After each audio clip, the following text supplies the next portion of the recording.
വന്യജീവി ആക്രമണങ്ങളുടെ പശ്ചാത്തലത്തിൽ കേന്ദ്ര വനമന്ത്രി ഭൂപേന്ദർ യാദവ് കേരളം സന്ദർശിക്കുമെന്ന് ഉറപ്പു നൽകിയതായി ജോസ് കെ മാണി MP.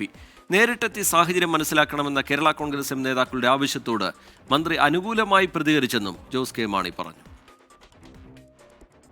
മനുഷ്യജീവൻ രക്ഷിക്കാൻ വന്യജീവി സംരക്ഷണ നിയമത്തിലും ദുരന്ത നിവാരണ നിയമത്തിലും ഭേദഗതികൾ ആവശ്യപ്പെട്ട് കേരള കോൺഗ്രസ് എം നടത്തിയ പാർലമെന്റ് മാർച്ചിന് പിന്നാലെയാണ് ജോസ് കെ മാണിയുടെ നേതൃത്വത്തിലുള്ള സംഘം കേന്ദ്ര വനമന്ത്രി ഭൂപേന്ദർ യാദവുമായി കൂടിക്കാഴ്ച നടത്തിയത്. വന്യജീവി ആക്രമണം രൂക്ഷമായ പ്രദേശങ്ങൾ കേന്ദ്ര വനമന്ത്രി നേരിട്ടെത്തി സാഹചര്യം മനസ്സിലാക്കണമെന്ന് നേതാക്കൾ കൂടിക്കാഴ്ചയിൽ ആവശ്യപ്പെട്ടു. ആവശ്യം അംഗീകരിച്ചുകൊണ്ട് ഉടൻ തന്നെ കേരളം സന്ദർശിക്കാമെന്ന് കേന്ദ്രമന്ത്രി നേതാക്കൾക്ക് ഉറപ്പു നൽകി. അദ്ദേഹത്തിനോട് കേരളത്തിൽ വന്ന് അതിൻ്റെ റിയാലിറ്റി മനസ്സിലാക്കട്ടെ, അപ്പോൾ അദ്ദേഹം വരാമെന്ന് പറഞ്ഞു. അത് ഒരു പോസിറ്റീവ് നോഡ് കിട്ടി.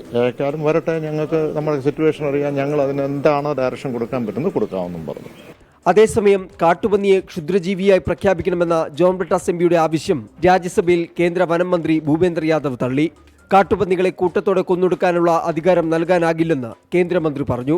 കേരളം ആവശ്യപ്പെട്ട 1000 കോടി അടിയന്തരമായി അനുവദിക്കണമെന്ന ആവശ്യത്തോട് കേന്ദ്രമന്ത്രി പ്രതികരിച്ചില്ല. 24 ഡൽഹി.